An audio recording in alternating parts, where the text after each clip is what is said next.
There is nothing more tantalising to the human species than a good mystery. Thrillers in the forms of novels, movies, and even campfire tales are often consumed by the thousands who love the adrenaline rush of solving a mystery. However, some of the most pervasive mysteries are those that occur in real life, and these are the ones that are often most difficult to solve. So today, here at Unexplained Mysteries, we'll be taking a look at mysterious discoveries.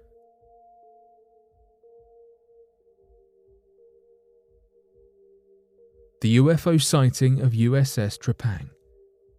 Arctic UFO images from 1971 were released online, which quickly went viral and had UFO enthusiasts amazed.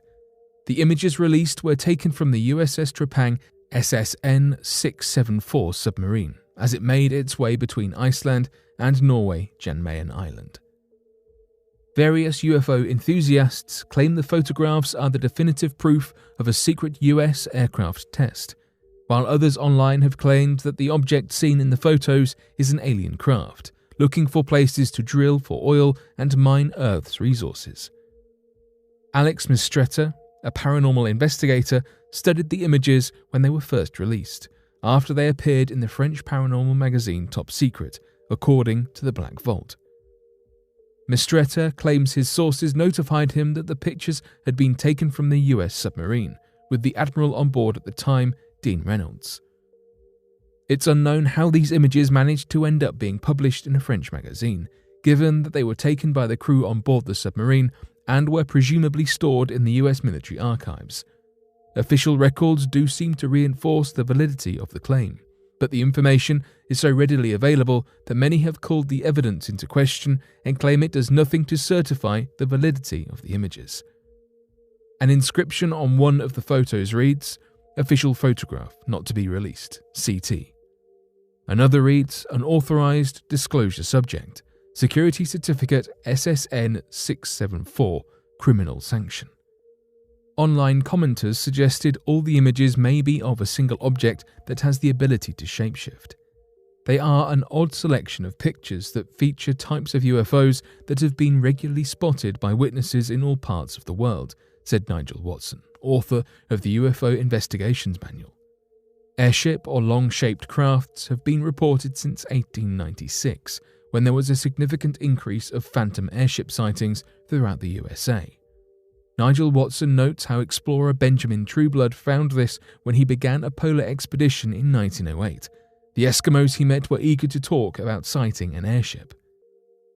There are numerous theories which suggest UFOs have secret bases in the Arctic. Perhaps this was some secret technology which had been launched from an underground base. There are some wild theories, but some which are also very plausible. Why was the USS Trepang in the Arctic? The USS Trepang was in the Arctic because of several reasons, which include Trepang moved to the Arctic in early 1971 for local operations in her home port. The Trepang operated under the polar ice cap to perform some extensive scientific investigations into the composition, geological record, and motion of the ice cap. USS Trepang was also in the Arctic to carry out some weapons systems evaluation and acceptance prosecutions, and later carried out autonomous operations in the Atlantic Ocean. USS Trepang was placed in the Arctic to conduct several fast attack submarine exercise missions. Another reason was to participate in NATO operations, which became the first involvement of an American submarine to conduct peaceful operations with a submarine from Germany.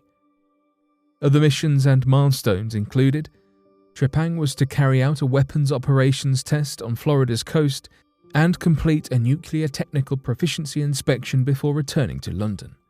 The Trepang also participated in some operations with the 6th Fleet when there was tension because of the Yom Kippur War in 1973 in October in the Middle East.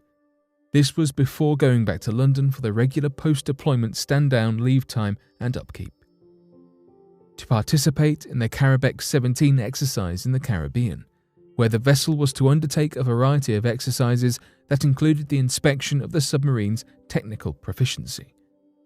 And in March 1975, Trepang was appointed to the submarine squadron. there's no single definitive answer as to why the vessel was in the Arctic at that moment in time, but many of the military missions at the time were kept secret and away from prying eyes. Was the USS Trepang using this object as target practice? There isn't enough evidence to be taken from the photographs, which suggests that the UFO pictured was attempting to do so. Some people claim it could have been looking for new places to drill for oil and mine the Earth's resources, while others claim it was an object which was being secretly used by the US Navy as target practice in order to conduct new weapons tests. Whether or not the UFO was blown to pieces by the USS Trepang's deadly weapons systems, or whether it was trying to investigate the Arctic alongside the submarine, is anyone's guess.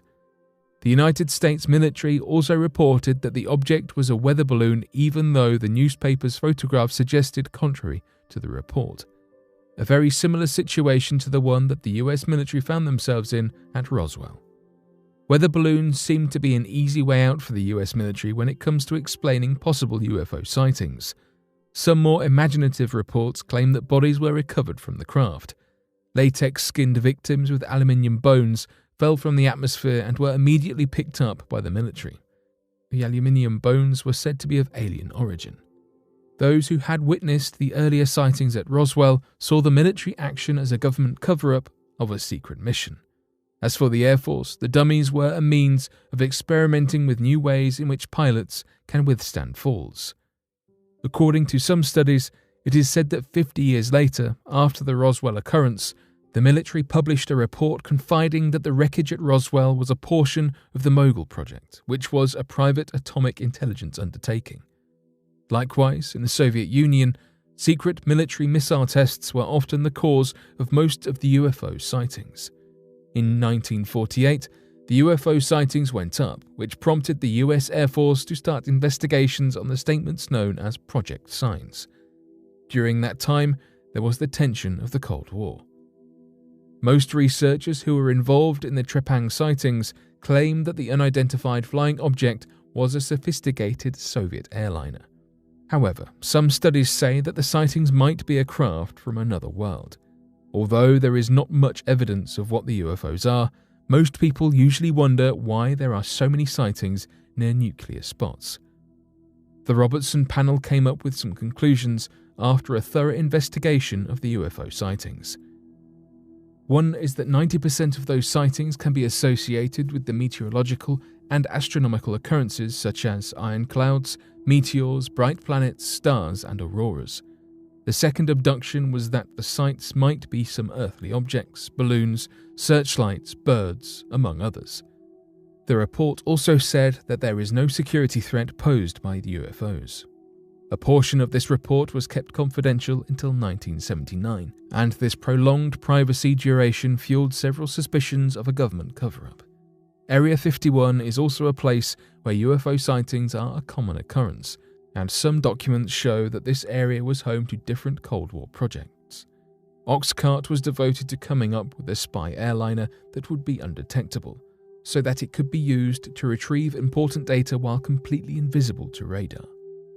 There are probably numerous secret government projects, just as there was back when the USS Trepang was sailing through the Arctic. It's highly likely that the sighting of the USS Trepang submarine was a secret government test. But what are your thoughts on the images? Do you think they are of alien origin?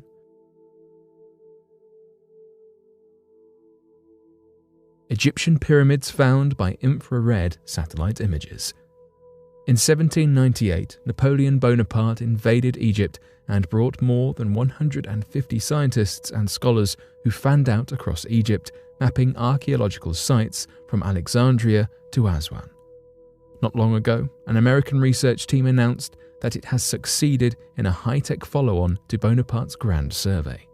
By analysing high-resolution satellite imagery covering all of Egypt, researchers have reportedly discovered up to 17 lost pyramids, nearly 3,000 ancient settlements, and 1,000 tombs. The effort was led by archaeologist Sarah Parcak of the University of Alabama, Birmingham.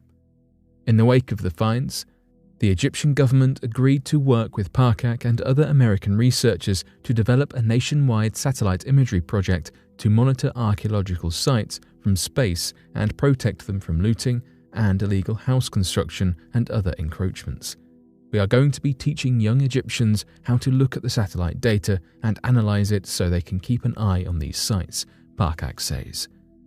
Parcak began her study searching for traces of ancient village walls buried underneath Egypt's fields and desert sands. Obtaining images from both NASA and QuickBird satellites, she combined and analyzed data from the visible imagery as well as the infrared and thermal parts of the light spectrum. Through trial and error, she discovered that the most informative images were taken during the relatively wet weeks of late winter. During this period, buried mud brick walls absorbed more moisture than usual, producing a subtle chemical signature in the overlying soil that showed up in high-resolution infrared satellite images. The team found 17 buried pyramid-shaped structures, including one at Saqqara, famed for its numerous pyramids. To further test some of the most recent satellite finds, Parcak enlisted the help of a French archaeological team already digging at a 3,000-year-old site known as Tanis. The satellite data revealed a warren of mud brick walls, maze-like streets, and large residences that may have housed the rich. The French team chose a structure from the images and excavated there. Beneath about 30 centimeters of sediment, they discovered mud brick walls. It's really incredible work, particularly the results for Tanis, says Peter Lacovara, an Egyptologist at the Michael C. Carlos Museum in Atlanta, who is not a member of Parcak's team. You can see the entire city plan under the sands. The greatest payoff may become apparent in years to come, adds Lacovara, as the Egyptian government develops a space-based archaeological monitoring system founded on satellite data. DNA analysis deepens mystery of Himalayan skeleton lake. The skeleton lake of the Himalayas is the origin of a long and bizarre mystery. The lake, as its name suggests, is overflowing with skeletons. According to scientists, hundreds of people perished in the lake within the past millennia. Upon its first discovery, researchers believed that Skeleton Lake was an archaeological location of a 9th century AD disaster where many ancient humans abruptly perished in the waters. However, recently revised evidence suggests a different theory, that the skeletons span throughout the ages instead of all originating from the same time period, namely between the 9th and 19th century. DNA evidence conducted upon the skeletal remains of the drowned revealed that most of those who perished in the Indian region were of Mediterranean descent. A myriad of these skeletons have also been found to have cracks in their skulls formed by some sort of blunt force trauma, as if something plunged onto their heads at high velocity.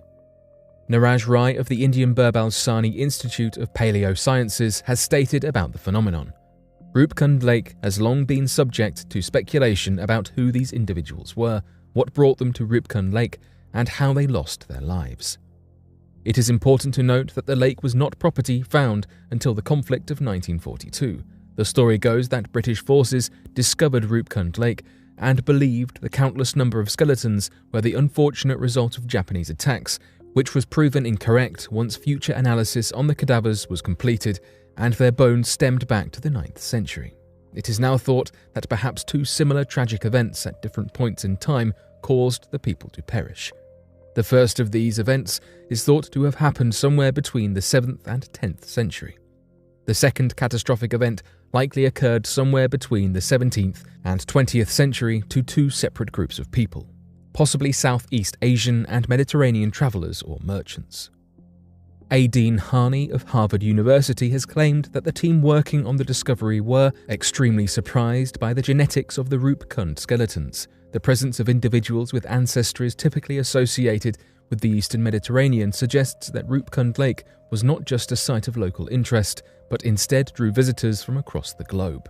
If this is the case, then scientists have not the slightest idea what could have been so exciting about Rupkund Lake to attract so many people of various backgrounds who travel there. More than that, they are also unsure about what happened at Rupkund Lake to make it the skeleton lake it is today.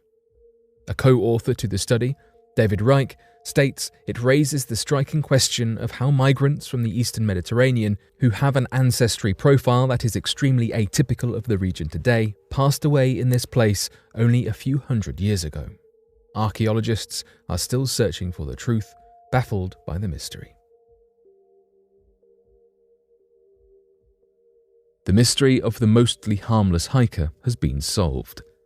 While some discoveries remain complete mysteries, others end up getting at least partly solved. One such mystery is the mystery of a hiker known as Mostly Harmless. His body was found in 2018 in Big Cypress National Reserve in Florida. The man was a well-known and well-liked hiker who had hiked all over eastern United States, where he met many different hikers and campers. Despite his well-known status, no one actually knew his real name. They only knew him as Mostly Harmless. Unfortunately, his body was found in July of 2018. Over time, this mystery became famous, with many Facebook pages and Reddit threads dedicated to the story and to the conspiracy theories surrounding it. While this was happening, the Collier County Sheriff's investigators were behind the scenes trying to identify Mostly Harmless so they could inform his family of his fate. The sheriff's detectives tirelessly worked to uncover this information, and their investigation included tips from the public, DNA, and other detective work. When his body was first discovered, Mostly Harmless did not have his phone or identification on him, and the initial efforts to identify him were unsuccessful. Finally, through DNA, the authorities were able to identify him as Vance Rodriguez, a man whose family is in Lafayette. According to authorities, he worked in IT in New York and was from Louisiana. Through their investigation, they discovered that in 2017, he set out to hike the Appalachian Trail, and for several months, he hiked down south with only paper maps. According to Detective David Herm, while friendly with fellow hikers, this earned him his famous moniker. He was also reserved and did not reveal his real name to anyone, even those who spent some time with him on the trail, sharing stories and snapping photos of him. By 2018, Rodriguez had reached southwest Florida, which was the last time a witness saw him on the trail. Only a few months later, his body was found in a tent near Interstate 75. While first using traditional means to learn more about the deceased, after the agency posted a composite photo of him on Facebook, fellow hikers posted dozens of pictures with Mostly Harmless and told their stories of meeting him on the trail. Finally, the case was solved when a former co-worker saw the photos online and contacted the agency to report what he knew. The sheriff then reached out to Rodriguez's family in Louisiana, who provided a DNA sample to confirm his identity. The sheriff stated, "We are glad to have solved this case, and we want to thank the community for their interest and for circulating the information that eventually reached the right person. While the autopsy did not indicate foul play and the exact cause of him losing his life, at least his family no longer have to wonder where he might be. Not every family gets these answers." The account of Antonio Villas-Boas. One of the first documented accounts of an alien abduction several years before the reported alien abduction craze of the 1960s was from a man known as Antonio Villas-Boas. As the documented report details, Antonio claimed to have been violently attacked by extraterrestrial life on the night of October 16th in 1957. According to his report, Antonio Villas-Boas claimed that as he was out farming during the night on his tractor, a strange red light appeared in the sky. At first, he believed that it might have been some kind of previously unseen star or perhaps a stray meteor. But then the red light began to grow in size and quickly turned out to be a strange unknown aerial craft that landed in his field a few hundred feet away from him. Scared of what the craft could have been, he tried to drive away with his tractor but found that the engine had suddenly died, forcing him to run from the vehicle through the field only to be grabbed by a number of small humanoid figures wearing grey coveralls that dragged him into their spacecraft. While in the spacecraft, Antonio Villas-Boas was stripped of his clothes and forcibly covered from head to toe in a strange gelatinous compound that forced him to remain calm and nullified him. He was then led into a room where the extraterrestrials pumped in a strange gas that led Antonio to believe that he would soon suffocate. However, the gas subsided and a strange female humanoid alien entered the room, of whom was also completely naked. Antonio then detailed a terrible sexual violence against him that caused him to feel terrible shame. Shortly after, he was escorted off of the craft and would go on to suffer from terrible radiation poisoning and sickness that would have required Antonio to have gotten hit by direct doses of radiation equal to the amount that would later be experienced at the Chernobyl incident. Antonio's tale, featuring forced restraint, sexual violence, and terrible radiation poisoning, tends to point towards further themes of alien abduction accounts in the modern day that lead many to believe that extraterrestrials are far more evil in nature. Deep in a cave, Neanderthals constructed mysterious ring structures 176,000 years ago. Before the arrival of Homo sapiens in Europe, Neanderthals explored the old continent in search of caves in which to protect themselves from the climate and predators. One of these places is the Brunnikel Cave, east of Montauban, southeast of France, since 1990. Numerous bones and marks of the passage of these hominids have been found. One of these findings is now described in the journal Nature. At a depth of 336 meters, the researchers found up to 400 stalagmites cut and accumulated in 4 rings. For the team, this did not appear to be a coincidence. By dating its age, the experts calculate that this composition is between 176,000 and 200,000 years old, a period that corresponds to the presence of the first Neanderthals in Europe, and about 140,000 years before the arrival of modern man on the continent. According to the researchers, the finding gives strength to the theory that Neanderthals already used complex expressive skills such as symbolic language.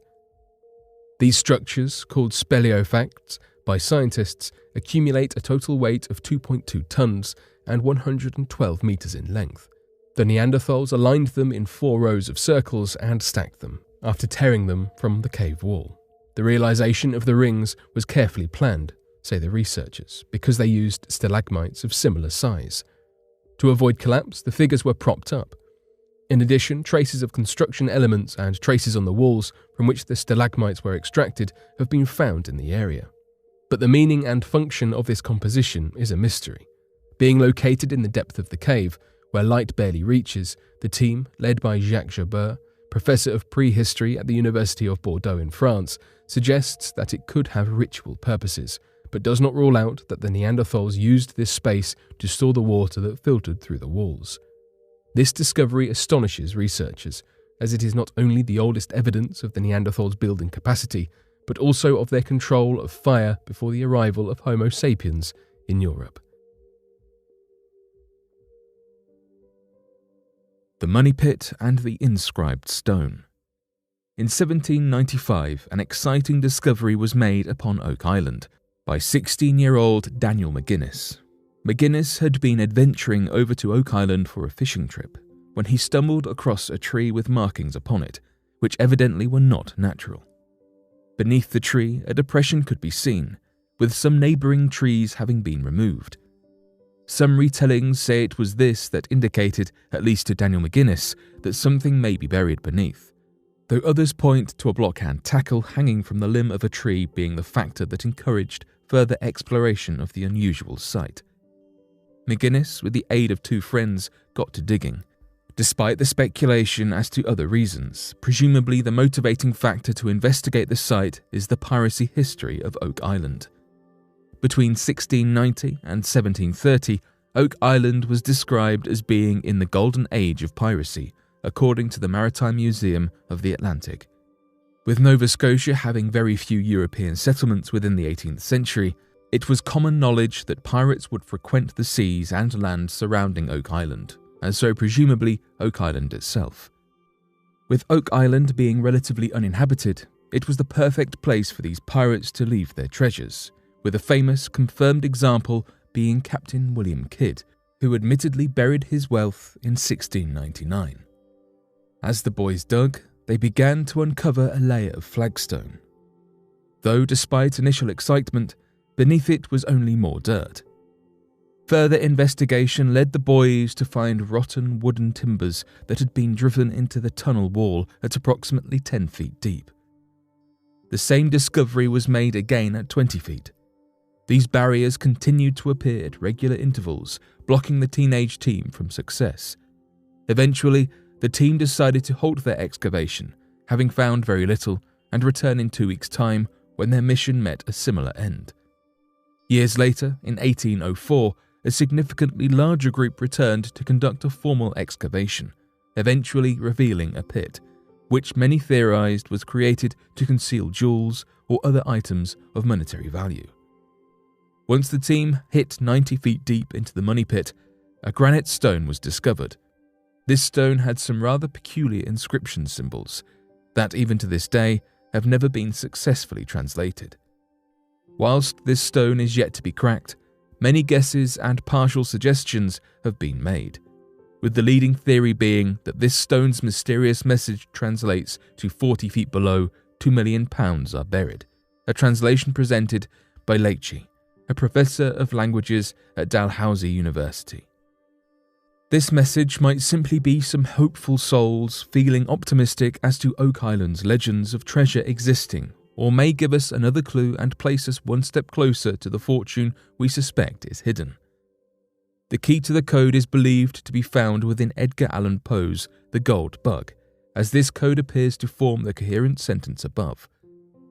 Prior to translating this sentence, the stone was allegedly used as a doorstop or as a display item in the window of a bookbinder's shop to encourage people visiting. While we are yet to stumble across the £2 million fortune, it is an exciting mission and a well-kept secret of Oak Island. Ohio University Haunted Room 428. Ohio University in Athens, Ohio, the 9th oldest public university in the United States, established in 1804, and has a room believed to be so frightening it is permanently closed. Room 428 in Wilson Hall has a reputation, with multiple students passing away under mysterious circumstances in the room. The building itself is not as old as the university, built in 1965 and named after the late faculty member Hiram Roy Wilson. It has become the basis of several urban legends.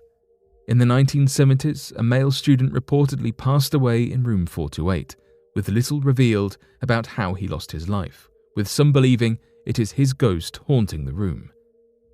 Since this loss of life, the room is said to have been the center of paranormal experiences, one of which is a demon face appearing in the door.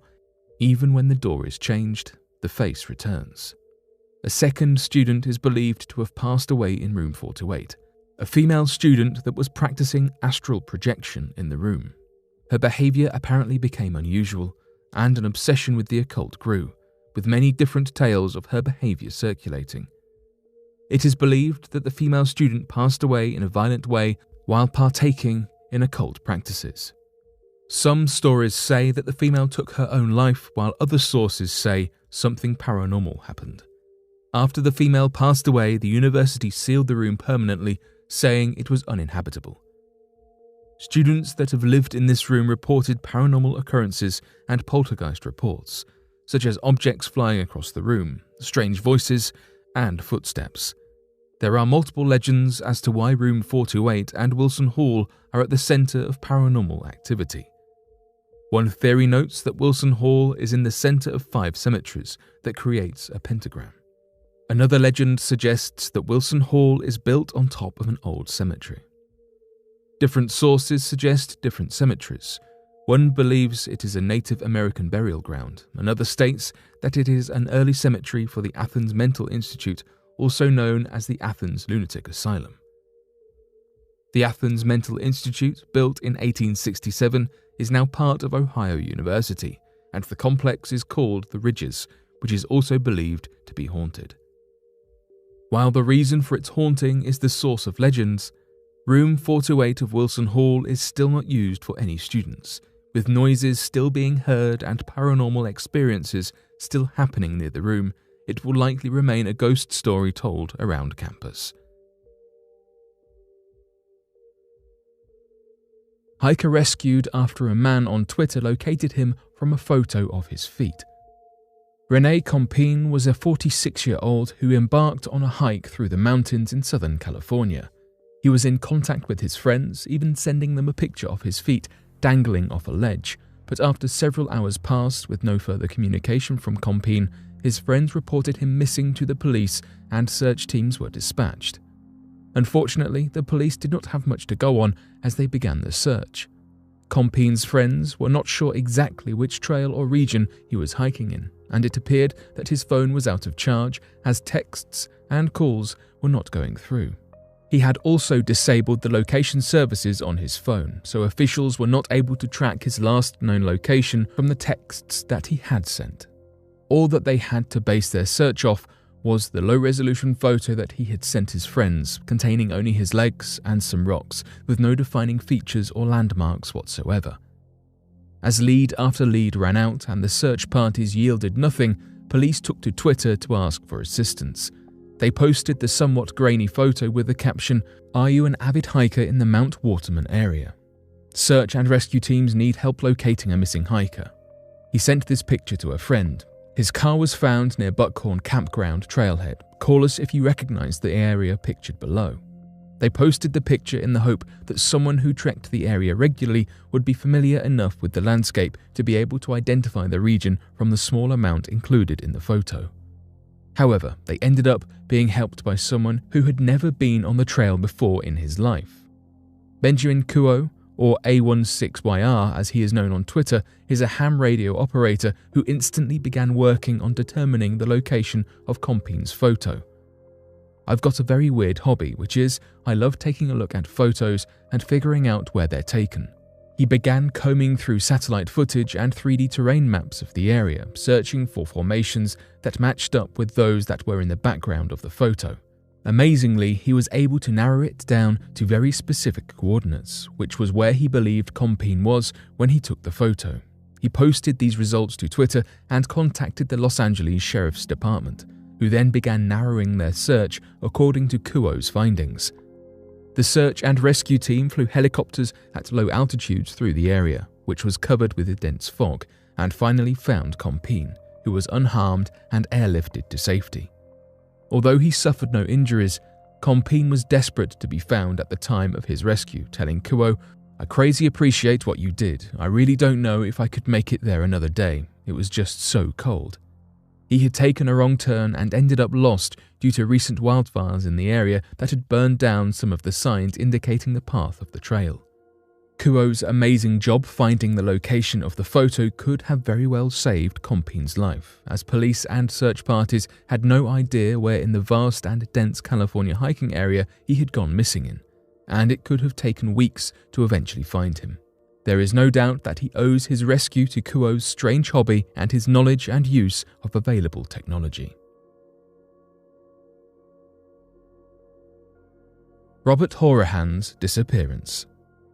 Unfortunately, some disappearances do not have the happy ending that René Compine was able to experience. Robert Horan is one of these cases. He has been missing for a decade, leaving his heartbroken wife and family with no answers and nothing to do but wonder at what might have happened to their beloved husband and father. Horan went missing on April 8, 2011, after leaving for work in the family's Chevrolet Cavalier. However, when he never returned from work that evening, his wife Tara immediately knew that something must have gone horribly wrong. Robert was fiercely devoted to their daughter and would never have left her, not to mention the fact that he took the life-saving heart medications and would have had to have taken them with him if he had intentionally left his family. Once the missing persons report was filed and police launched an investigation, officials discovered that Robert had last used his phone at 7:41 that morning in Palmyra, Virginia, and had also been seen at the grocery store in Palmyra at around 8 a.m. While not necessarily strange that he visited a grocery store before heading to work, what struck Tara as odd was the fact that Palmyra was the opposite direction from his work. Additionally, investigators discovered that Robert did not even have work the day that he left, and was supposed to meet with a friend instead, but he never showed up to the meeting. The case then went cold until his car was discovered in a parking lot in La Plata, Maryland, over 100 miles from Palmyra. The car contained some of his work tools and a work shirt, but his phone, as well as anything that could indicate where he might have gone, was missing. Video footage of the parking lot revealed nothing helpful, and it took so long for the car to be discovered that the footage of the car being parked had already been taped over, so officials do not even know exactly how long the car had been sitting in the lot. Since that day, no more leads have been discovered in the case. Police suspect foul play and hope that, since so much time has passed, there might be someone who knows something about the case who would come forward. Tara has had to spend the intervening years as a single mother raising a daughter who hardly even remembers her father, and the family has not even been able to receive closure in the case. The case is still open and ongoing, as officials hope to one day be able to offer a little bit of peace of mind to the family in the form of some answers as to what happened to Robert after he disappeared all those years ago. Long-lost continent under Indian Ocean. The 7 continents across our world are among the first things every child learns in school, and it is easy to imagine they have always been the same. However, due to the shifting of tectonic plates across the Earth's outer layers, the configuration of the land and water we are familiar with today bears little resemblance to the configurations of eons past. Recently, scientists have discovered a small clue that gives us a sneak peek into the topography of the past. The discovery was made by researchers on the small volcanic island Mauritius, which lies east of Madagascar. Analysis of the volcanic matter making up the island allowed scientists to determine that the island was not much older than 8.9 million years, as that was the age of the oldest basalt on the surface. However, recent analysis of beach sand taken from 2 different locations on the island revealed several tiny zirconium silicate crystals that dated much later, from between 660 million years ago and 1.97 billion years ago. So where did these ancient fragments come from, and what significance do they have for the researchers studying them? Bjorn Jamvit, one of the researchers performing these analyses on Mauritius, believes that the fragments are hundreds of millions of years older than the rest of the island, because they originate from parts of an ancient microcontinent that stood in between Madagascar and India in the Indian Ocean billions of years ago. This was until the shifting of the tectonic plates caused it to break apart and sink below the waves to fuse with the continental crust. Jamvit suggested that Mauritius lies above one of these fragments, and volcanic eruptions on the island caused fragments of the much older continent to be spewed across the beaches, where waves and time eroded the volcanic parent rocks into the zircons that the researchers found. To make this theory plausible, they had to rule out other locations as sources of the ancient fragments, which was not difficult to do. Mauritius is so remote that the nearest geological outcropping that could serve as a potential source of zircon is Madagascar, which sits over 900 kilometers away, ruling out wind or water transport, and so few humans have been on the volcanic island that human contamination is equally unlikely. The zircon pieces were just the first indication of the underlying continent, as their presence only indicates one geographical region to the former continent, and the researchers' hypothesis suggests several fragments spread through the area. Further analysis of the gravitational field across a broad region of the Indian Ocean revealed that in multiple places the continental crust of the seafloor is 3 to 5 times as thick as other areas of the Earth. Scientists believe that these large masses across the seafloor, combined with the geological proof in terms of the age of the zircon found on Mauritius, strongly suggest that there was once another continent in the region. They believe that it was likely a landmass that split from the nearby island of Madagascar during a tectonic rifting event that spread the ocean floor and pushed the Indian subcontinent eastward, forming this microcontinent that scientists have dubbed Mauritia into a large archipelago. As the plate shifted and thinned following this massive crystal event, Mauritia was eventually broken up further and sunk below the ocean's waves, leaving only remnants for humans to discover billions of years later. Seahenge in Norfolk, England. You probably have heard about Stonehenge, but have you heard of Seahenge? Seahenge was discovered in 1998 on a quiet and forgotten North Norfolk home beach. It is a 4,000-year-old Bronze Age timber circle that caused a huge amount of controversy both locally and nationally when English Heritage agreed to fund the Norfolk Archaeological Unit to remove the timbers from the beach rather than leave them. Seahenge was dubbed by the media because of its close resemblance to Stonehenge in Wiltshire. It is a rather large tree stump buried upside down with its roots up. Surrounding the tree stump were 55 timber posts which had been cut from smaller oaks in the area. 4,000 years ago, this beach was a salt marsh and not a sandy beach. Some say that the upturned tree stump was set that way so that bodies could be laid on top and birds could pick away at the flesh and bones. Over time, the sea has encroached on what used to be the salt marsh, covering the beds which were naturally preserving the timbers. The exact purpose of this circle has never quite been determined. The controversy over the structure was maybe more notable than the discovery itself. Many locals were completely frustrated when it was decided to lift the timber circle from the beach because they felt they had not been part of the important historical find and didn't want it to end up being displayed somewhere popular like London. Some of the objectors, however, were not aware of the damage that the sea could cause to the timbers, which was actually one of the main reasons for removing it. People in favour and the Norfolk Wildlife Trust wanted to move the circle because it lay on the edge of the Dunes Nature Reserve, and they knew that the crowds of people visiting the site would cause great trouble to the wildlife and the surrounding land. The timbers did end up being excavated. It was a very time-consuming process because experts and researchers had to work within the restrictions of the tide levels. This allowed them 2 to 4 hours per day. Not to mention many protesters had taken too frequently to disturbing the excavators' work. Now that the work is complete, you can go to the Lynn Museum in Norfolk where they have the original upturned tree stump, some of the original timbers, and have crafted a life-sized timber semicircle Seahenge replica to give you an idea of the original size of the discovery. You will not, however, find any remnants of this magnificent finding on the beach today.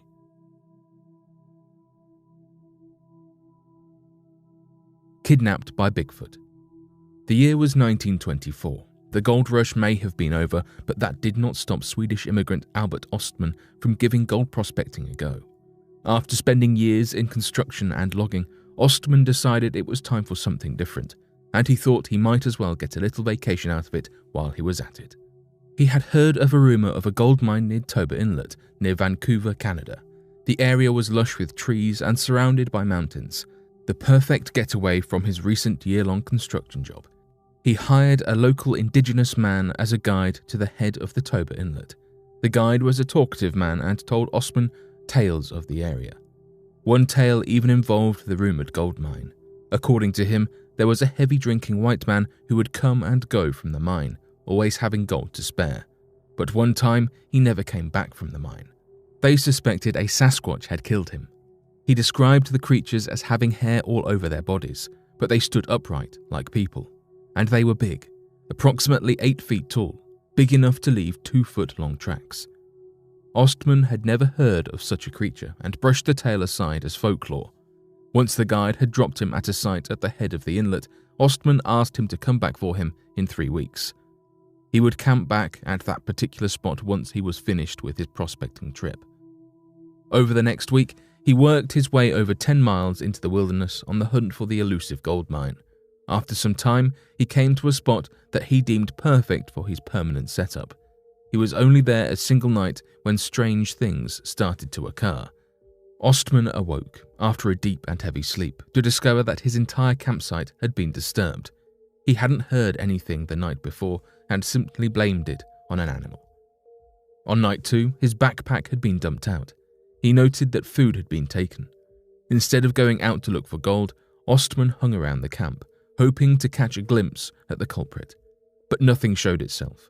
On the 3rd night, he was determined to stay awake. He needed to know what was lurking in the darkness around his site. That, however, proved to be impossible. Having obviously fallen asleep, he was awoken by something picking him up off the ground, still cocooned in his sleeping bag. After being dragged and carried for what he believes was 3 hours, Ostman was finally dropped. He described hearing 4 voices, speaking in a language he didn't understand, but it was too dark to make them out. As the sun came up, however, he got a good look. There were indeed 4 of them. He described them as an old man and an old woman, along with a young boy and girl. He estimated the old woman to have been over 7 feet tall and 500 pounds. The old man was even bigger than that. He was sure his gun would not affect the large man, except for maybe angering him, so he sat and contemplated his escape. The family of Sasquatches kept him in a small valley for days, occasionally bringing him sweet roots as food. The young ones, who started out shy, eventually took an interest in him. He made them water ladles and tossed them old snuff cans to play with, and that's when he came up with his ingenious escape plan. He had once heard a story of a man blinding a bull by throwing snuff into its eyes. Next, he threw the young boy Sasquatch another snuff box, this time with a teaspoon of snuff inside. The young boy tasted the snuff and then took it to the old man. It was obvious they enjoyed the taste of it and came back for more. Ostman then knew he had to get the old man to eat a whole box of snuff, and then hopefully he could get away. Because of the interest in the snuff, the old man kept getting closer to Ostman, eventually grabbing a box and emptying it into his mouth. He swallowed it in one gulp before licking the box clean. After a few minutes, the old man became sick. Ostman saw his opening and ran. Using his rifle, he shot warning shots as he escaped. He miraculously was not followed. He made his way down the mountain and finally into a nearby camp. He merely told the locals he was lost and did not mention the sight of their Sasquatch until much later, fearing being called crazy. Needless to say, he never tried prospecting again. Bigfoot's hair and the FBI. Peter Byrne, now 94, is certain Bigfoot is real. In fact, in 1976, Byrne was even able to get the FBI to test a hair sample from the alleged creature. As a young boy, Byrne was told stories of the Yeti of the Himalayas by his father. He credits this in sparking his interest in the unknown. In fact, he has an entire webpage devoted to his search for the elusive creature. He claims his search has taken him to the Himalayan mountains all the way to the Pacific Northwest of the United States. He claims he has seen 14-inch footprints on multiple occasions he's sure belonged to Bigfoot. Once landing in the Pacific Northwest, Byrne was all in, 7 days a week. In the 1970s, an unknown sample of hair, a whole 15 strands connected by a patch of skin, was found at a campground in Washington state. This campground was the location of suspected Bigfoot activity. Byrne's group had submitted this hair to the FBI, and Byrne himself spent most of 1976 repeatedly writing to the FBI, pleading for them to test the mysterious sample. Finally, in December of that year, Byrne received a response. FBI Assistant Director J. Cochran Jr. wrote that while the FBI's laboratory is normally for law enforcement agencies and criminal investigations, occasionally, on a case-by-case basis, in the interest of research and scientific inquiry, we make exceptions to the general policy.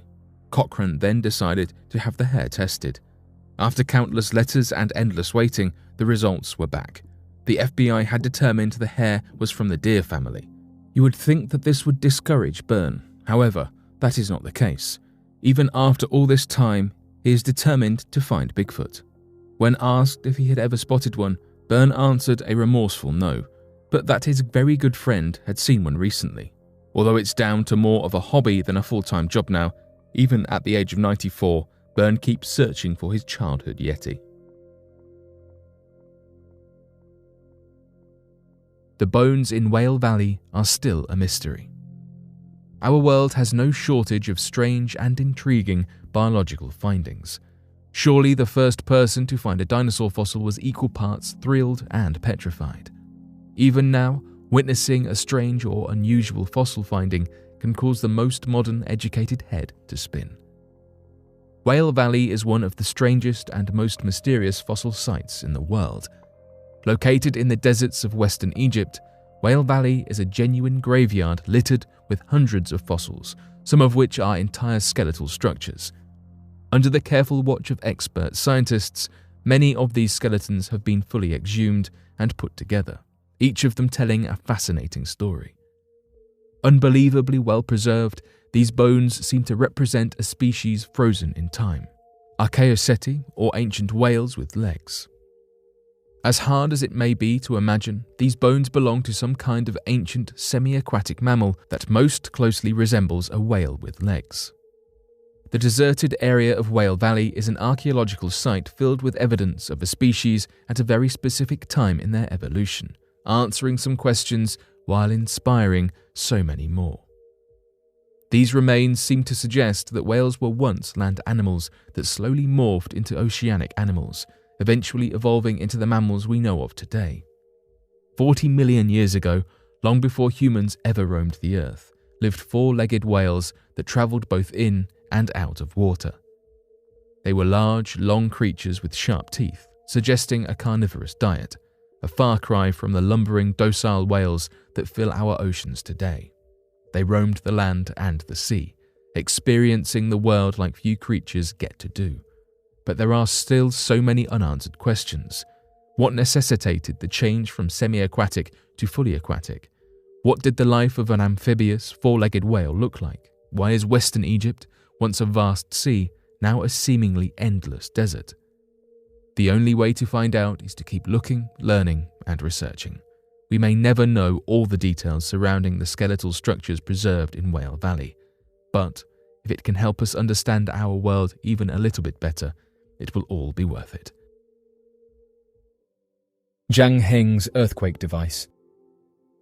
There have been accounts all the way from the ancient times of young Chinese dynasties more than 2,000 years ago that talk about, in detail, a strange device capable of measuring and predicting the position of earthquakes. The device was said to have been created by a genius known as Zhang Heng that lived in China during the Han Dynasty and was responsible for a wide variety of breakthroughs in astronomy, mathematics, science, engineering, cartography, and poetry. Interestingly enough, it appeared that the emperor during this time was well aware of the fact that when an earthquake would occur in a far-off remote region of China, it was impossible to know how and when to send aid if no one from the region had the supplies vast enough to reach the emperor and alert him of the damages caused by the earthquake. This led Zhang Heng to create a device that was detailed in Chinese literature as being capable of detecting the small movements of a seismic event from far away and pointing towards the direction of its origin with incredible accuracy. Although the inventor would pass away roughly 7 years later, before the first earthquake could occur and prove the legitimacy of the device, the emperor writes that one day he and his servants noticed that the Zhang Heng device was pointing in a direction after having detected a disturbance. Several weeks later, a messenger arrived from a distant land claiming that a region had been at the center of a large earthquake that caused devastation and destruction to its people that then required aid from the emperor. This confirmed the device's ability to sense the position and direction of earthquakes, and so was used then on as the main mechanism of any information regarding the natural disasters in the region. The seismoscope was a bronze vessel about 6 feet tall and shaped like a large wine jar. Inside the vessel, there was a suspended pendulum with a mechanism that would trigger the release of one of 8 dragon heads on the outside of the vessel, each pointing in a different direction. Each dragon head would open its mouth to drop a bronze ball into one of 8 bronze toads positioned below the dragons. The toads were designed to make a distinctive sound when a ball was dropped into them, indicating the direction of the earthquake. Zhang Heng's seismoscope was the first known instrument that could detect earthquakes from a distance without the need for human observation. It was based on the principle that earthquakes produce waves that travel through the ground and cause motion. The pendulum inside the vessel was designed to remain stationary during normal conditions, but any motion caused by an earthquake would cause the pendulum to swing and trigger the release of one of the dragon heads. The seismoscope was considered a remarkable achievement in ancient China, and it was believed to have accurately predicted several earthquakes during its time. However, the device was lost to history and only rediscovered in the 20th century when a replica was found in an archaeological excavation. Today, Zhang Heng's seismoscope is considered an important milestone in the history of seismology and earthquake engineering. The principles behind the device have been refined and improved upon over the centuries, leading to the development of modern seismometers and other earthquake detection technologies. Interestingly enough, modern-day seismographs, devices that research scientists use to measure the intensity and direction of an earthquake, follow the same principles outlined in the Seahenge earthquake device. This more than proves the validity of the device and ancient texts, and proves that the ancients had far more knowledge and awareness of the world around them than we give them credit for in the modern day. Scientists attempted to rebuild the pyramids at Giza and failed. Back in 1978, a group of Japanese researchers conducted an experiment aimed at exploring the methods used by the ancient Egyptians to build their pyramids. Specifically, they attempted to construct a mini-pyramid using primitive techniques in order to gain a deeper understanding of the process. Unfortunately, the experiment did not produce the expected outcomes, leaving the team with more unanswered questions. The researchers started a comprehensive project based on a plan to construct a 20-meter-high pyramid using primitive tools like pulleys, lifting ropes, and other manual methods. To make this project a reality, they had the support of 100 skilled Egyptian workers and funding from a Japanese television show. The collaboration with the Japanese television show led to a decision to record the entire experiment and turn it into a documentary. This project was undertaken with the permission of the Egyptian government, under the condition that the small pyramid, built as part of this experiment, would be taken down, the area would be cleaned up and restored to its original state in a timely manner. Overall, this was a comprehensive plan that required the use of primitive tools, support from skilled workers, funding from Japanese television, and permission from the Egyptian government for execution. During the experimental phase, the team, made up of brilliant minds, faced numerous inexplicable challenges. Their initial attempt at cutting 4-ton stones using primitive tools like pulleys proved to be extremely difficult, time-consuming, and expensive. To overcome this challenge, they had to take the drastic step of reducing the height of the pyramid from 20 to 10 meters and the weight of the stones from 4 to 1 ton. Furthermore, they also incorporated electric saws into the cutting process, which went against the experiment's goal of utilizing only simple tools and techniques. This was the team's first use of technology during the experiment, and it proved to be a significant departure from the original plan. Upon further attempts, the team faced consistent failure in transporting the enormous ancient stones from Tura to the Giza Plateau, as even the commonly used methods of wooden rafts or boats weren't successful. However, the team utilized technological advancements and flat ships to transport the stones to the beach near the pyramid. Despite the stones being near the construction site, 50 workers could not move a single stone a single inch, which meant that the process would last for several more years if they had carried on trying to use the same methods. To overcome this obstacle, they established a railway track towards the site. Nevertheless, the journey was far from being completed, as it proved to be difficult to move the stones to the uppermost point of the pyramid, driving them towards a solution of employing cranes and eventually resorting to helicopters to lift the stones to their designated location. Despite utilizing various technological means, the project ultimately failed to meet the required standards. While the builders were successful in completing the construction of the pyramid, the process was deemed unsuccessful due to the numerous challenges encountered. So essentially, the team built a much smaller pyramid, from stones that didn't weigh anywhere near those used on the pyramids at Giza, and they also utilized cranes, helicopters, and modern-day equipment, and even after doing all of this, their pyramid was much smaller in comparison. Though Tesla would go on to make headlines across many different news outlets for a number of breakthroughs and inventions, there were also a number of articles posted about him during his life that spoke of a far more peculiar side of him: the ability to predict the future. When looking through old letters that the inventor wrote to his friends Katherine Johnson, Robert Johnson, and George Westinghouse, it becomes apparent to researchers that the inventor had the strange and accurate ability to warn people of threats of the future. Examples of such warnings of the future that have been written about in these collections of letters include one warning in which Tesla told Katherine Johnson and George Westinghouse to not get on their train back to the city and to wait another day before leaving. After doing as instructed, the train had crashed and soon made headlines as being a national tragedy during its time. Katherine Johnson would later praise Tesla as a man with the gift and would go on to believe he was able to predict the future with startling accuracy. Another incredible example of such future predictions includes his warnings written to both John Jacob Astor IV and John Pierpont Morgan relative to the Titanic. Tesla would write to them in detail that he was aware of the fact that the ship would sink and wanted them to refund their tickets as to not risk their lives on the trip. This would lead J.P. Morgan to quickly refund his ticket, believing that Nikola Tesla also had the ability to predict the future, whereas John Jacob Astor IV, a close friend of Tesla's, would dismiss the letter, believing Tesla to be paranoid. John Jacob would later be one of the most notable figures left behind on the Titanic, known for cracking a variety of jokes before falling into the icy waters. The earthquake machine. One of the most peculiar reports that surround the inventor Nikola Tesla is that of his oscillating machine that is believed to be able to cause mini earthquakes within his vicinity that become increasingly more powerful as the machine is left on for a prolonged period of time. Though many claim that the reports are nothing more than exaggerated accounts, the original event was recorded by a reporter back in 1912 after interviewing Tesla, of whom gave a detailed account of his first attempt of testing the machine in practical terms.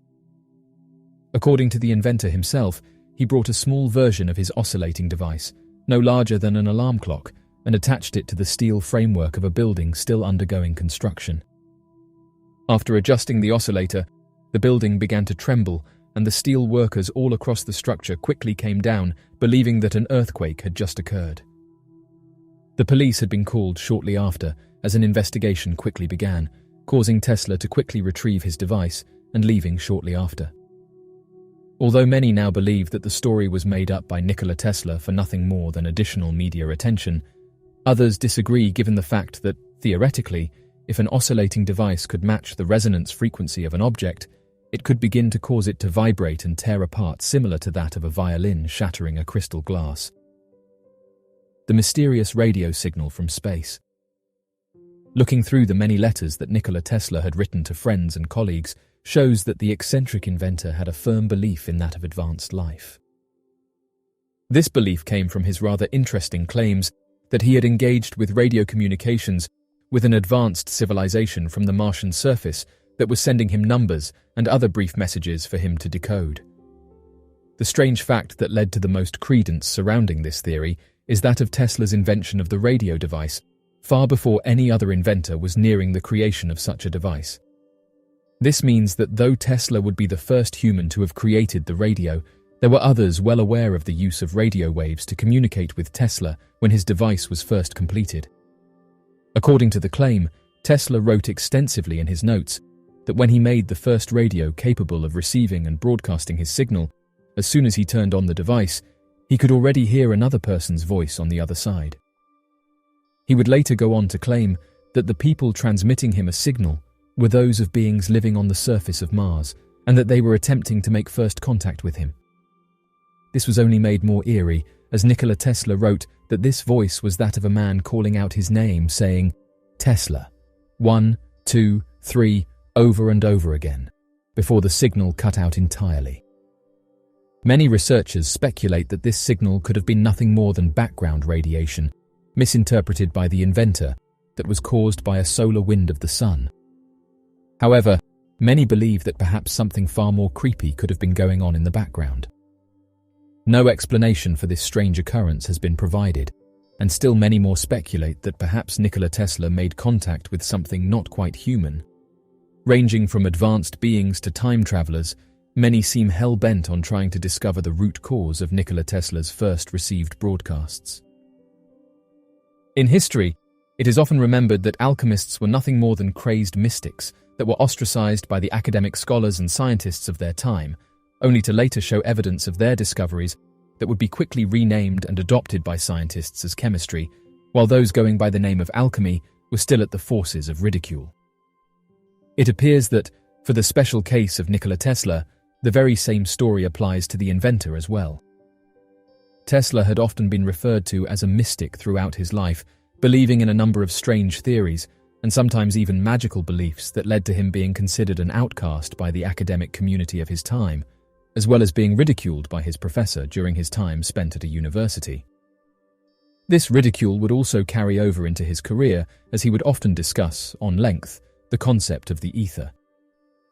The ether has often been a mystical, invisible energy that makes up the universe, referenced in old folklores and legends. Tesla would talk at length about his discoveries on the ether and making bold claims that, in the future, the ether could be tapped into and would allow people to see each other and communicate over great distances instantaneously on small telephonic devices. This led to the worsening of his ridicule, and even many claiming that Tesla had lost his mind in his older age. Interestingly enough, he would later prove to be correct in his belief of the ether, arguing that all matter is created from the ether and is nothing more than energy, wave, and frequency. Though the ether of today is referred to as the electromagnetic spectrum, the forgotten term used by Tesla and the accuracy of his mysticism still shines through in the modern day. The mystery of the Fortifications of Mycenae. The Fortifications of Mycenae are a series of defensive structures that surround the ancient city of Mycenae in the northeastern part of the Peloponnese Peninsula in Greece. The fortifications are thought to have been constructed during the Late Bronze Age, around the 13th century BCE. The walls are made up of two main sections, the outer walls and the citadel walls. The outer walls form a roughly triangular shape around the city, while the citadel walls enclose the Acropolis on top of a hill. The walls are made of large blocks of limestone and stand up to 13 feet high in some places. One of the most impressive features of the fortifications is the Lion Gate, which is the main entrance to the citadel. The gate features two massive stone pillars, each carved with the relief of a lion. The gate is also decorated with a triangular relief depicting two lions facing a column, which is believed to represent the unity of the Mycenaean rulers. The walls were likely built for defensive purposes, as the city was a major center of trade and commerce during the Late Bronze Age. The walls would have protected the city from invaders and provided a sense of security for the people living inside. The fortifications are considered a masterpiece of ancient engineering and are recognized as a World Heritage Site. They provide a glimpse into the architectural and defensive capabilities of the ancient Mycenaeans, who are widely regarded as one of the most important civilizations of the Bronze Age. The walls were built using a technique called Cyclopean masonry, which involved fitting together large, irregular stones without the use of mortar. The stones were cut to fit together as closely as possible, with smaller stones used to fill in gaps. This technique gave the walls their distinctive appearance, with massive, irregular stones forming the base of the walls and smaller stones used to build up the top layers. The walls themselves were massive, standing up to 13 feet tall in some places and up to 26 feet thick at the base. They were constructed in a series of steps, with the walls rising up from a foundation of large stones laid in a trench. The walls were then built up in layers, with each layer consisting of smaller stones that were fitted into the gaps between the larger stones. The walls were reinforced with towers and gateways, which were also built using the Cyclopean masonry technique. Cyclopean masonry is a style of construction used in ancient times, characterized by the use of massive stones that are roughly shaped and fitted together without the use of mortar. The term Cyclopean comes from the Greek legend of the Cyclops, who were believed to have built the walls of ancient Mycenae using massive boulders. Cyclopean masonry is typically found in the walls of fortifications, palaces, and other monumental structures from the ancient world. The stones used in Cyclopean masonry can weigh several tons and are often irregularly shaped. They are fitted together with great precision, using no mortar or other binding materials, and are sometimes so tightly fitted that a knife blade cannot be inserted between them. Cyclopean masonry was used extensively in ancient Greece, as well as in other parts of the world. The technique of building with massive, irregular stones without the use of mortar has been used in various cultures around the world, including ancient Egypt and Mesopotamia. Cyclopean masonry was used for its durability and strength, as well as for its aesthetic qualities. The massive stones used in Cyclopean masonry created an imposing and impressive appearance, conveying a sense of grandeur and power. The technique of fitting stones together without mortar also allowed for greater stability and resistance to earthquakes and other natural disasters. The Mermaid sightings of Kiryat Yam. Back in 2009, there were witness reports coming from the local residents living in the Israeli town of Kiryat Yam that had believed they had seen what they described as a mermaid swimming close to the shores of the town, located next to the Mediterranean Sea. According to the reports, a man by the name of Shlomo Cohen was one of the first to report the sighting with his friends. According to his account, they first saw what looked like that of an injured woman lying on the sand. As they approached closer, the woman sat up and then quickly jumped into the water, disappearing as the image of a tail followed behind her. Others claim that, at sunset, you can catch a glimpse of mermaids swimming by the shore that will wave at onlookers or get close to the surface of the water to be seen.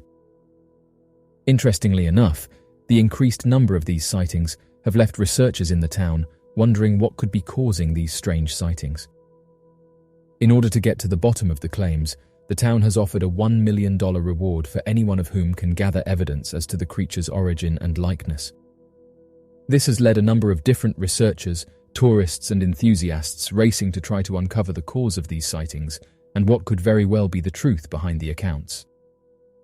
Given the fact that accounts of mermaids have been reported all throughout history, as well as mermaid-like creatures being referenced in nearly all mythologies, this could very well mean that Israel has seen the first mass-reported sightings of such creatures in the modern day, and that, very soon, they may be rediscovered once again.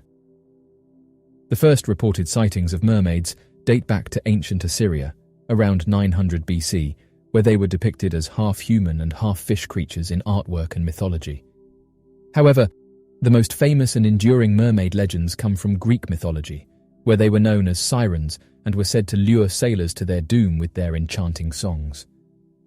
In medieval Europe, mermaids were often associated with Christian religious symbolism and were seen as a representation of temptation and sin. However, they were also believed to have healing powers and were sometimes depicted as saints or angels. Throughout history, many sailors and fishermen have reported sightings of mermaids, and some cultures still believe in their existence today. The Wheel of Spirits. Located at the Golan Heights is that of a massive ancient megalithic structure referred to by locals as the Wheel of Spirits. The entire structure is made up of more than 40,000 basalt rocks placed in circles radiating from a central mount that's roughly 15 feet high at its center. The outermost circle of the structure is roughly 520 feet in diameter and stands at 8 feet tall. Referred to by archaeologists as the Rujim el-Hiri, the ancient megalithic structure has a number of strange traits that make it a mystery in the modern day and a center for rumors and urban legends surrounding its dark past. A well-known archaeologist by the name of Rami Arav, after spending a considerable amount of time investigating the site and looking into the recovered minor artifacts, came to the conclusion that the site was more than just a massive structure of religious significance and was, quite obviously, that of a religious site for a cult. He also believed that the cause for the creation of the concentric circles as that to prevent people from disturbing the rituals that would take place known as the Dachma. This has led many to believe that the site holds a terrible curse and could have been used in attempts to summon dark entities. Today, many claim that the site is haunted and could be a portal into another world that connects our reality with a much darker one. A book predicted the sinking of the Titanic. Although it has often been regarded as one of the most accurate and strangest coincidences in all of history, it appears that before thoughts of even construction, the Titanic was started. There had been a book written that completely predicted the events that would unfold on the RMS Titanic's maiden voyage. The book was written and published back in 1898, more than 14 years before the ship set off on its journey through to the North Atlantic. The book is titled As the Wreck of the Titan and tells a harrowing tale of the largest ocean liner ship that had ever been built, known as the Titan. In the story, the Titan sets off on its journey and strikes an iceberg in the North Atlantic Ocean, which causes it to quickly sink. Although that might be more than enough for people to see the coincidences, eerily enough that does not appear to be the end of it. In the book, the Titan sank in April, similar to the same month that the Titanic sank. Both ships held similar names. Both were described as being the largest craft afloat and the greatest works of men. The book claimed that the Titan was over 800 feet long and displaced more than 45,000 tons, similar to the Titanic, that was 882 feet long and displaced 46,000 tons. Both ships were described as unsinkable, while also utilizing the strengths of a triple screw propeller. Both were described as having a shortage of lifeboats, as well as striking the iceberg at 25 knots. And last but not least, both ships were described as carrying 2,200 passengers, of which the majority suffered a terrible fate. The cause for these strange coincidences are completely unknown, and even the author himself has been surprised as to the strange nature of the book and the way it matched the sinking of the Titanic. The Mystery of Lawrence Sullivan. On the 16th of October, back in 1930, 3-year-old Lawrence Sullivan would join his uncle, John Sullivan, for a short day trip to Mount Jefferson, located in the Nevada Toyabe National Forest. The two would arrive in the area after passing through the small town of Round Mountain, Nevada, located only 150 miles southeast of the heavily populated city of Reno, Nevada. The town of Round Mountain, with a population of a little less than 2,000 residents, and the surrounding area is considered by local residents as being an isolated location found within the heart of the Nevada desert. Although the region is not considered a frequently visited hotspot for tourists or hikers, the reason for why John and Lawrence Sullivan would be in the area was due to John's primary source of income. According to close family members, John worked full-time as a prospector and would buy the land rights to a plot in order to mine and sell natural mineral deposits in the area. It was often common for John to travel out to isolated areas, often in the middle of nowhere, to first survey the land and check to see if there were enough natural resources that would make the initial investment worth the risk, before purchasing the land and adjacent properties. It would be shortly before his trip to the isolated heart of the Nevada desert that he would offer to bring along his nephew, as he expected to be in and out of the area fairly quickly, and had no plans of letting the boy leave his vehicle after arriving at the property. It would be only a few hours before noon that John and Lawrence Sullivan would arrive at Mount Jefferson, one of the tallest mountains a part of the Nevada Desert Mountain Range, with a peak elevation of about 12,000 feet and covered with dense foliage and large trees. After traveling to the end of the road leading to the prospecting site, located at the base of Jefferson Canyon, John would park his car at the 7,600-foot elevation point and give the explicit rules to Lawrence that he was not to get out of the vehicle for any reason and that he would soon return. Shortly after, John would then leave the vehicle and hike up a small nearby hill to get a better vantage point of the land. John Sullivan would later tell investigators that he remembered walking to the top of the hill and looking over to see Lawrence still sitting in the car as they both waved to each other. After waving, John would then travel to the other side of the hill, out of view of the vehicle. Within the span of about 10 minutes, John would claim that he would inspect the area, mark any interesting features such as a small creek, types of trees, and open areas that would make excavating much easier, before returning back to the vehicle and noticing that Lawrence Sullivan had disappeared. Panicked at the thought that Lawrence may have wandered off and become lost, John Sullivan would spend the next half hour in the area, calling out for Lawrence to return while searching the surrounding area. After being unable to locate any sign of his nephew, John would leave the area to travel to the nearest town to report the disappearance and to ask for help in the search for him.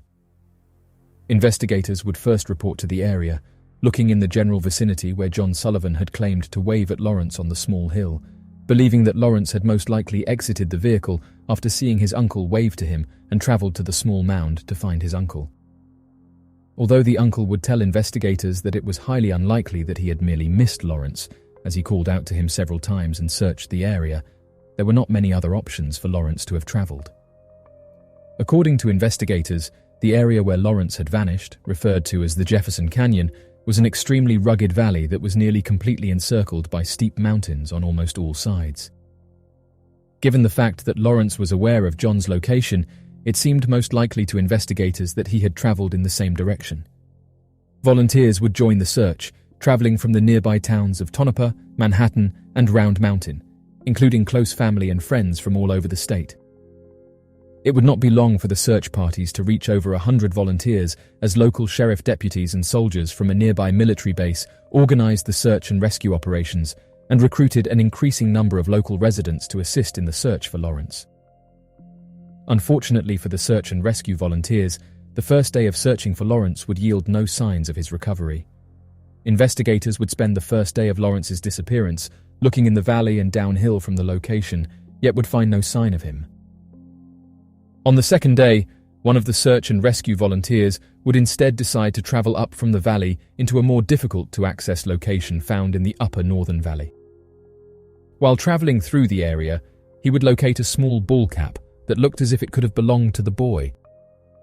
After returning with the article of clothing in hand, the hat would then be confirmed by John Sullivan as having belonged to Lawrence, pointing investigators in a completely different direction. The area where Lawrence's cap had been found was in the complete opposite direction from where John Sullivan had been standing when waving back at Lawrence, as well as being located at a much higher elevation, implying that Lawrence must have exited the vehicle and immediately began ascending the steep mountain in the opposite direction from where investigators had initially theorized. Despite relocating search efforts around the upper part of the northern valley where Lawrence's ball cap was found, the search and rescue teams would be unable to locate any other sign of the 3-year-old over the following day as they continued to comb the new region. Investigators would begin to fear the worst, as next to no sign of the boy had been uncovered throughout the search, except for the lone hat. Investigators also believed that if Lawrence had still been alive, they most likely would have found him, as all the searchers were constantly calling out to Lawrence, saying his name, covering a large earshot distance that expanded over every square inch of the canyon and in the upper northern areas. Desperate for answers, it would be at around this time that local newspapers and several rumors spread throughout the local communities would make outlandish claims and theories on the cause of the 3-year-old boy's disappearance. A reporter would print an article claiming that investigators believed that it was possible that, given where the hat had been found almost a mile away from John's vehicle and above nearly impossible to traverse steep mountain passes, Lawrence had most likely been picked up by a passing eagle and flown out of the canyon. Despite the fact that even the largest eagle species in the world would have been unable to carry a small human child, the supporting evidence for this claim was that there appeared to have been no footprints or tracks leading to where the hat was found, though investigators did find footprints leading away from the hat that matched Lawrence's shoes. Although search and rescue teams would use a trained bloodhound to follow the footprints, it would appear as if the trail would suddenly stop as the dogs would lose the scent a few hundred feet away where the tracks would apparently disappear. After 2 days of being unable to find any sign of Lawrence, except for the recovered ball cap, the local county sheriff's department would reach out to a Native American tracker from a nearby reservation who was considered highly experienced in finding and recovering missing persons. Once the Native American tracker, a man by the name of Oscar Mike, arrived on site, he immediately would make the claim that he believed that a large animal had picked up Lawrence Sullivan a few hundred feet from where the ball cap had been recovered and carried him out of the canyon. Worried that the large animal could have been a mountain lion, Oscar Mike would tell family members to prepare for the worst. Following the trail from the footprints, Oscar Mike would tell investigators that it became apparent that the creature that had carried Lawrence was a highly experienced climber, as it appeared to have followed a path up the face of one of the encircling canyon walls, stretching at a near-perfect vertical slope for 500 feet. After equipping himself and a team of men with climbing rope, Oscar Mike would scale the towering wall while following evidence of the unknown creature's path until they reached a shelf only 3 feet wide. Once the team of men reached the shelf, the tracker would confirm to investigators that Lawrence had been placed on the ledge for an unknown period of time, as several indentations were believed to have been footprints that matched Lawrence's shoes. As the search and rescue teams continued through the area and ascended the mountain wall, it would be on the following day that the search for Lawrence Sullivan would come to an end. According to several published newspapers describing the last day of the search, a man by the name of Joe Clifford, following ahead of the trail of the Native American tracker, would reach an elevated shelf located several hundred yards from the main canyon where Lawrence Sullivan had last been seen, when he would come across a large fallen mahogany tree that appeared to have Lawrence pinned under a large main branch. After poking Lawrence several times, search and rescue volunteers would confirm that he was alive and well, despite almost 3 full days without food or water, and left stranded in simple clothes as temperatures in the canyon plummeted to freezing temperatures during the night. Oddly enough, Lawrence Sullivan was discovered in a strange position, supposedly stuck between one of the twisted branches of the fallen tree in such a way that volunteers claimed that even the slightest sudden movement of the tree could have snapped the boy's neck. At the time Lawrence was discovered, late in the evening of the 18th of October, at around 6:30 in the evening, he was completely unconscious, and after waking up, was unable to tell investigators what had happened to him during the several days he was missing. The local county sheriff's department would later tell reporters that Lawrence suffered only from a scraped knee, torn clothing and several scratches all over his body, but was otherwise completely healthy, and after spending several days in the hospital, would make a full recovery. An article published on the 18th of October in the Reno Evening Gazette voiced several puzzling facts about the mysterious disappearance and the bizarre recovery of Lawrence, believing that the events lacked sufficient explanations. The article would state that the most remarkable thing of the entire affair, according to Dr. McLeod, the hospital doctor overlooking Lawrence Sullivan's recovery, and others, is that Lawrence survived the bitter cold nights as the temperature dropped to nearly zero. At the point where Lawrence was found, the elevation is nearly 9,000 feet, according to estimates made by the United States Survey Office in Reno. The article would also go on to claim that not only was Lawrence Sullivan found at a location more than 7 miles from where he had last been seen by his uncle, but that the journey to where he had been found should have been impossible for him to have made on his own. Additionally, had Lawrence been carried to the location by a mountain lion or some large wild beast, it was even more peculiar that the boy was found alive with nothing but a few scrapes and scratches on his body. Despite Lawrence Sullivan making a full recovery, he would never provide a statement to investigators about what had happened during the 3 days that he had disappeared. To this day, the official explanation for Lawrence's disappearance and strange recovery was due to an eagle. Roger Shadinger. On the 27th of May, back in 1951, a 9-year-old by the name of Roger Shadinger would be reported missing sometime in the afternoon near the small town of Truckee, California. The circumstances surrounding his disappearance were considered so strange that investigators initially believed that Roger had been purposefully abandoned or something eerie was at play. When Roger would eventually be recovered, several strange statements made by Roger would raise even more questions when it came to his mysterious disappearance. Early morning, on May 27th, Mr. and Mrs. Harry Shadinger travelled to the small town of Truckee, California, from their home in San Diego and planned to spend the holiday fishing and enjoying the Sierras. It would be at around sometime in the afternoon that Harry would bring Roger with him to fish along the banks of a small waterway that was easily accessible from their vehicle, known as the Adler Creek, located on the northwestern edge of Truckee.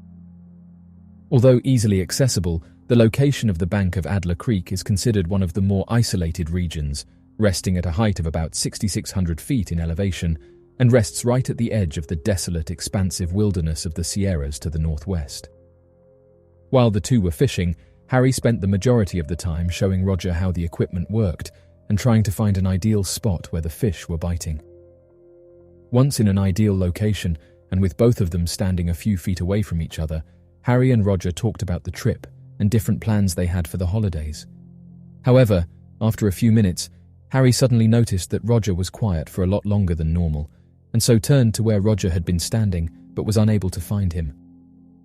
Worried that he had wandered off on his own and gotten lost, Harry called out to Roger before leaving his spot and searching around the area for his 9-year-old son.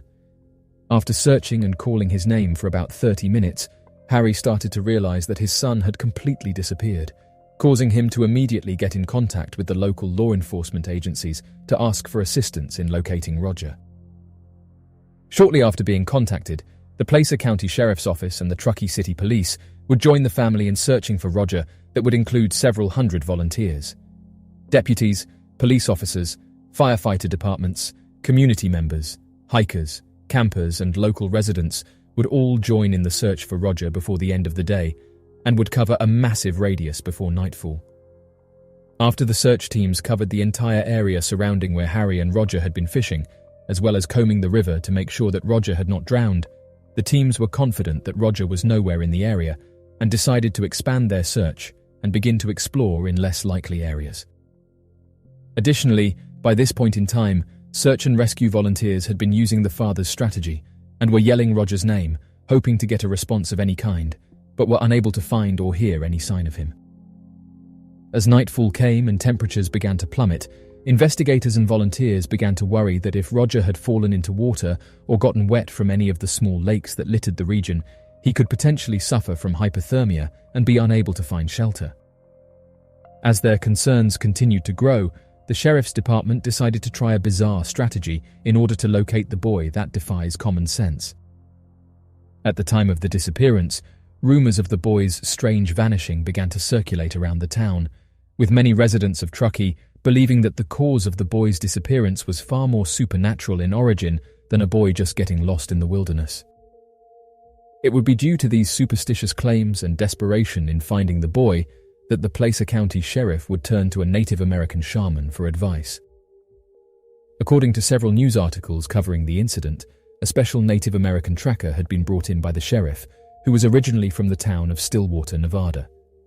The Native American tracker, a man by the name of Archie Hicks, had several years of experience and training in locating people, as well as claims that he had a special spiritual connection that could allow him to sense the location of people and find them.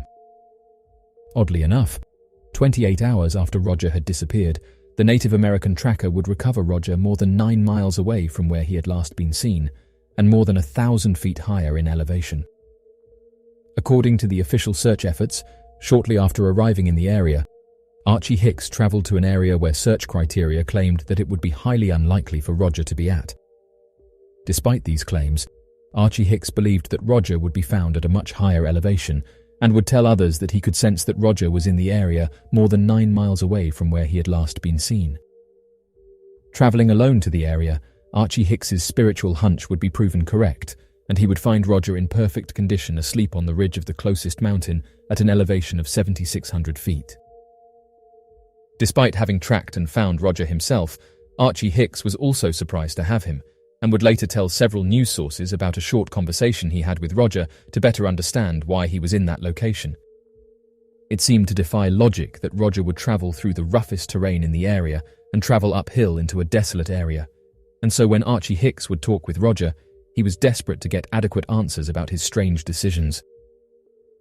Roger would tell Archie Hicks that he was on the ridge of the mountain because he was hiding from a group of individuals that he referred to as the people. Although Roger would never adequately describe who the people were, he would tell Archie Hicks that the reason that he was hiding from them was because he felt that they had bad intentions and meant to do him harm. Many of the news articles covering this story would assume that Roger meant that he had been hiding from the search and rescue teams, and that was why it was incredibly difficult for volunteers to locate him. However, the truth is that Roger claimed to have encountered the people in areas where search and rescue volunteers had not yet searched, and had first spotted the people while he was fishing with his father. Although Roger would never explain how he ended up in the area where he was found, he would imply that he had been taken to the area or woke up suddenly on the mountain. Roger also believed that his shoes were taken by the people, which he would tell Archie Hicks when Archie asked Roger why he was barefoot. Archie would later claim that he believed the people that Roger was hiding from referred to dark, malevolent spirits or forces that can take the form of human beings, but are in fact not human, and are often mentioned in Native American legends of skinwalkers, shapeshifters, and underground people. Even though Roger was barefoot, his feet did not appear to have been injured in any way, making it appear as if he had lost his shoes shortly before arriving to the area where he had been found. Even more peculiar, where Roger had been recovered was within a 9-mile radius of where 2 other individuals would eventually go missing.